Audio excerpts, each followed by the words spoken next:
वापसी कैसे कर सकते हैं ईशान किशन और श्रेयस अय्यर? अब ये चीज आपके लिए समझनी बहुत ज्यादा जरूरी है।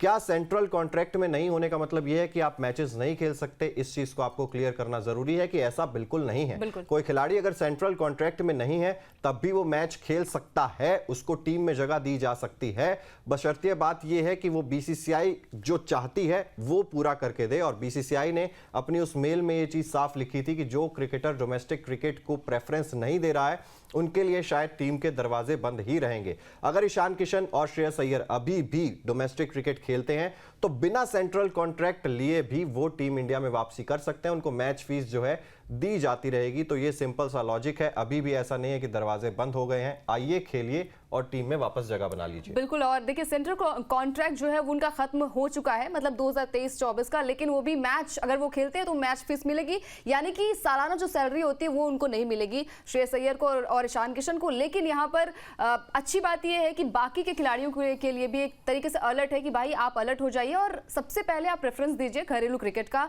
और यहाँ से अब बाकी खिलाड़ियों के लिए भी चेतावनी रहेगी, क्योंकि हमने देखा है कि इंजरी की वजह से हमने कई सारे मैचेस में देखा है चिराग की सबसे पहले आपने कहा ना कि जब जनवरी और फरवरी का महीना जो होता है वहां से खिलाड़ी जो है वो इंजर्ड होना शुरू हो जाते हैं। जैसे ही आईपीएल स्टार्ट होता है, यानी कि मार्च में आईपीएल स्टार्ट हो जाएगा, आप देखिएगा 2 महीने लगातार आपको मैदान पर सारे खिलाड़ी खेलते हुए देखेंगे। हार्दिक पांड्या जो सबसे बड़ा एग्जांपल आपने देखा होगा कि वर्ल्ड कप के दौरान इंजर्ड हो जाते हैं और आईपीएल के दौरान वो सही हो जाते हैं।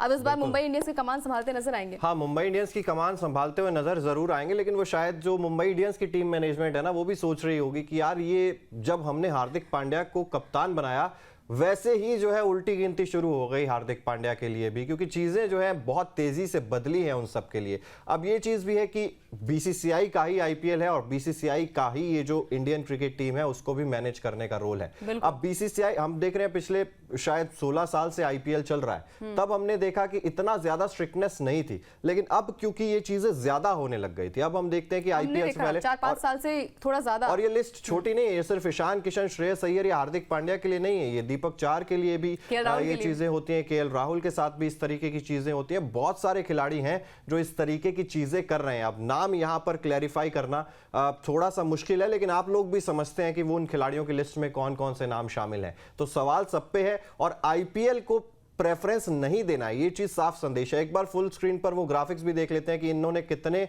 डोमेस्टिक क्रिकेट में मैच खेले हैं। Ishan Kishan first class cricket 50 match की 85 पारियों में 3063 रन। अब 3000 रन कोई खिलाड़ी बनाता है घरेलू क्रिकेट में, इंडियन क्रिकेट टीम में आ गए, क्या दिक्कत है और क्या चाहिए? 3000 रन बनाने के बाद अगर कोई आप इंडियन टीम में जगह दी जा रही है तो इसमें किसी खिलाड़ी को क्या दिक्कत होगी? ये खिलाड़ी जो होते हैं ना शायद वो उतने पक्के नहीं है, वो इतने ज्यादा उन्होंने मैचेस खेले नहीं है। हार्दिक पांड्या 29 मैच हैं, सिर्फ 1351 रन है, 30 का औसत है, 1 शतक है फर्स्ट क्लास क्रिकेट में, सिर्फ 1 शतक।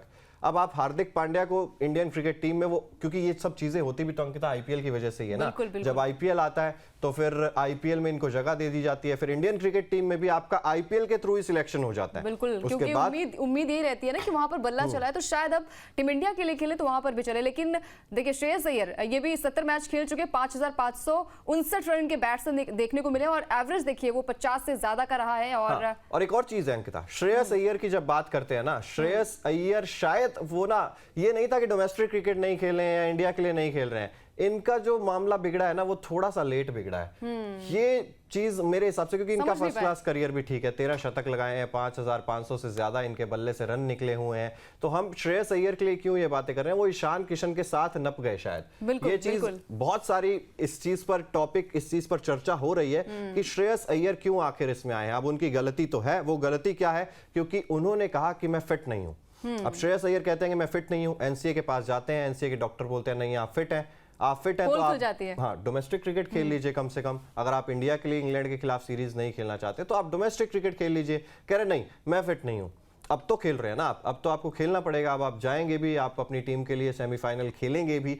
और ये चीज ईशान किशन के साथ नहीं थी by the way, Ishan Kishan के चक्कर में वो शायद श्रेयस अय्यर की भी पोल जो है खुलती हुई कहीं ना कहीं नजर आई है। और श्रेयस अय्यर जो कि मेरे हिसाब से, क्योंकि वर्ल्ड कप में 500 से ज्यादा रन इस खिलाड़ी ने बनाए थे अंकिता, और कितनी शानदार फॉर्म में नजर आ रहे थे। डबल सेंचुरी भी है, मतलब 2 सेंचुरी निकली इनके बल्ले से। हाँ, तो यहाँ पर श्रेयस अय्यर शायद उस चीज को देखते हुए शायद पीछे पीछे निकल लिए। जैसे हम कहते हैं ना कि रोहित शर्मा और नहीं खेलेंगे तो शायद विराट कोहली को भी सीनियर की कैटेगरी में डाल दिया जाता था, अब ऐसा ही शायद यहां पर भी होता हुआ नजर आ रहा है। चलिए फिलहाल ये सब तमाम चीजें हैं, अब इशारा है बाकी खिलाड़ियों के लिए भी, ईशान किशन, श्रेयस अय्यर नहीं, अब सभी लोग डोमेस्टिक क्रिकेट खेलेंगे और फिर ही टीम इंडिया में एंट्री बनाने की कोशिश करेंगे।